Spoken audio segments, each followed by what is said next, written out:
Chat er vores helt nye produkt til virksomheder. Et produkt, vi har drømt om at kunne tilbyde vores kunder rigtig længe. Det vi ser er, at det bliver mere og mere naturligt for folk at skrive til dem, de gerne vil have kontakt med, frem for at ringe. Det stiller store krav til kundeoplevelsen. Kunder forventer hurtige svar, og de forventer gode svar, uanset om de ringer eller skriver. Vi har selv mange gange prøvet at bruge de chatsystemer, der findes i markedet allerede. Men vi kan se hver gang, at det giver alt for mange problemer. Særligt for kunden, når chat og kald skal fordeles inde i virksomheden. Men med Firmafon Chat har I alt samlet et system, der taler sammen med jeres telefoni. Og det er her, det bliver rigtig, rigtig godt. Fordi nu kan henvendelserne, der kommer ind, fordeles rigtigt, sådan at en medarbejder, der er i gang med en chat, ikke får telefonopkald og omvendt. Hvis I også har Firmafon Omstilling, kan I nemt administrere telefoni og chat samme sted. Lad os se, hvordan systemet ser ud.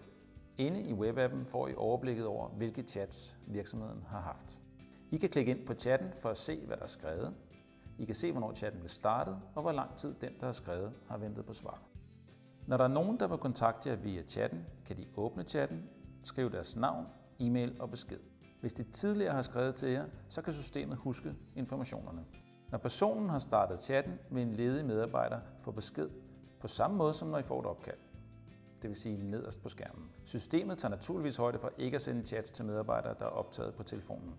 Kunden kan se, når chatten er taget.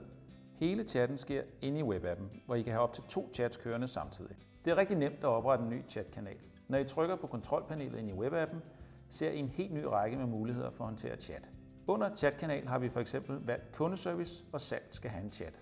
Så kan vi sætte salgschatten ind på de hjemmesider, der er relevante for salg, og det samme gælder for kundeservice. I kontrolpanelet har jeg også mulighed for at sætte åbningstider og vælge, hvilke medarbejdere, der skal modtage chatten. Vi har for eksempel valgt, at kundeservice tager imod chatbeskeder.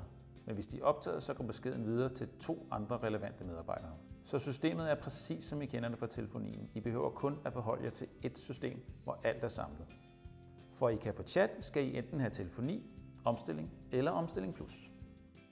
Det var Firmafon Chat. Vi har taget det allerbedste for telefoni, ting som korte svartider, backup-grupper, åbningstider og samlet i et nyt lækkert system. I er selvfølgelig altid meget velkommen til at ringe eller chatte til os, hvis I har nogle spørgsmål.